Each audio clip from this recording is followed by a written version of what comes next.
இந்த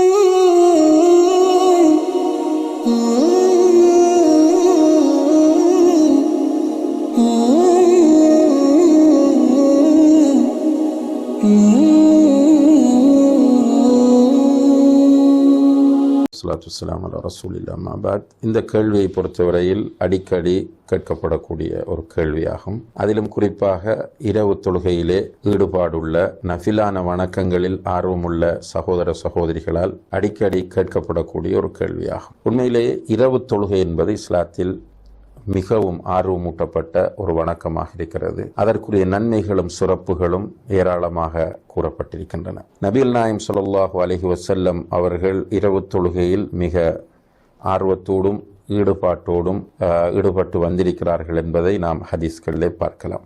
அல்லாஹு தஆலா நமக்கும் இரவு தொழுகையில் ஈடுபாட்டையும் ஆர்வத்தையும் தந்தருள்வானாக.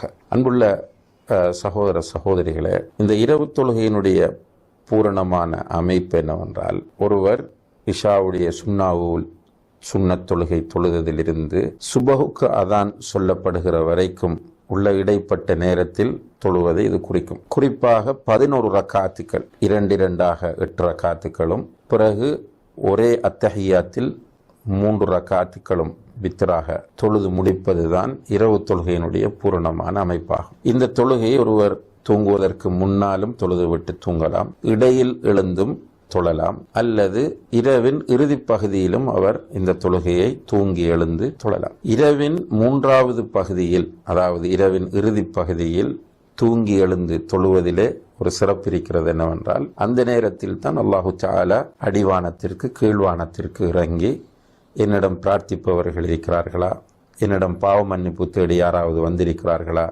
அவர்களுக்கு நான் கொடுக்க வந்திருக்கிறேன் என்று அல்லாஹ் சொல்லுகிற நேரம். எனவே அந்த நேரத்தில் தொழுவது மிக மேலானது. இந்த காரணத்தினால் இதல்லாமல் இரவு தொழுகையை இரவில் தொழுது கொள்ள வேண்டும். 2 ரக்காத்துக்களாக 8 இறுதியாக 3 ரக்காத்துக்களை ஒரு அத்தஹியாத்திலும் தொழுது வித்திர், அதை இந்த 3 தான் வித்திர். இப்படி தொழுவதுதான் இதனுடைய பூரணமான வடிவமாகும். இது அல்லாமல் ஒருவர் வித்திரு மட்டுமே தொழ விரும்புகிறார் என்று சொன்னால் இரவில், அதுவும் மார்க்கத்தில் அனுமதிக்கப்பட்ட ஒன்றுதான். சில சகோதரர்கள் தூங்குவதற்கு முன்னாலேயே இந்த வித்திரை தொழுது விட்டு தூங்குவார்கள், பிரச்சனை இல்லை, அது மார்க்கம் நமக்கு அனுமதித்த ஒன்றுதான். இன்னும் சில சகோதரர்கள் தூங்கி எழுந்து ஃபஜ்ருக்கு முன்னால் எழுந்து இந்த 3 ரக்காத்தை மட்டும் தொழுது இரவு தொழுகையை நிறைவேற்றிக் கொள்வார்கள். இதுவும் மார்க்கத்தில் அனுமதிக்கப்பட்டதுதான்.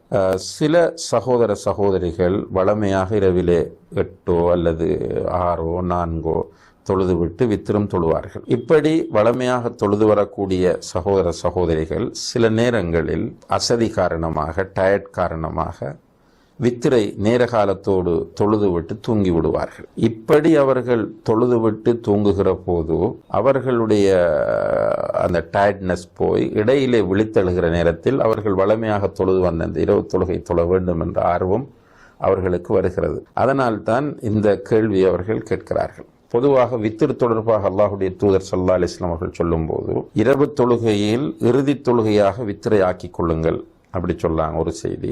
இன்னும் ஒரு ஹதீஸ், ஒரே இரவில் 2 வித்திர்கள் இல்லை என்றும் சொல்கிறார்கள். அப்ப 2 டைம் வித்திர் தொழ முடியாது. இதை அடிப்படையாக வைத்து இஸ்லாமிய அறிஞர்கள் மத்தியிலே கருத்து வேறுபாடுகள் தோன்றுகின்றன. எப்படி என்று கேட்டால், ஒருவர் வித்திரு தொழுது விட்டு தூங்கிவிட்டால் பிறகு அவர் எழுந்து இரவு தொழுகை தொழலாமா என்ற கேள்விக்கு ஒரு சாரார் அப்படி தொழ முடியாது, ஏனென்றால் இரவின் இறுதி தொழுகை வித்திருதான், வித்திரை அவர் தொழுது விட்டார், எனவே அவர் அதற்கு பிறகு தொழக்கூடாது என்று சொல்கிறார்கள். இன்னும் ஒரு சாரார் அவர் அதற்கு பிறகு இரவு தொழுகையை தொழலாம், ஆனால் அவர் வித்திரு திரும்ப தொழக்கூடாது என்று சொல்கிறார்கள். இதற்கு ஆதாரமாக ரசூலுல்லாஹி அலைஹி வஸல்லம் அவர்கள் வித்திருக்கு பிறகு 2 ரக்காத் தொழுவார்கள் என்று வரக்கூடிய அந்த ஹதீஸை ஆதாரமாக முன்வைக்கிறார்கள். இப்ப சுருக்கமாக இந்த மஸ்அலா இஜ்திஹாதுக்குரிய கருத்து வேறுபாட்டுக்கு இடம்பாடான ஒரு மஸ்அலா என்பதை நாம் புரிந்து கொள்ளலாம். எனவே இதில் நம்ம எடுக்க வேண்டிய முடிவு என்று பார்க்கிற போது, ஒருவர் பூரணமாக 11 ரக்காத்துக்கள் தொழுது விட்டு தூங்கிவிட்டால் பிறகு எழுந்திருக்கிறார், அந்த நேரத்தில் மீண்டும் இவர் தொழலாமா என்று கேட்டால் இவர் விரும்பினால் 2 ரக்காத்துக்கள் தொழுது கொள்ளலாம். ஏனென்றால் ரசூலுல்லாஹி அலைஹி வஸல்லம் அவர்கள் தொழுதிருக்கிறார்கள்.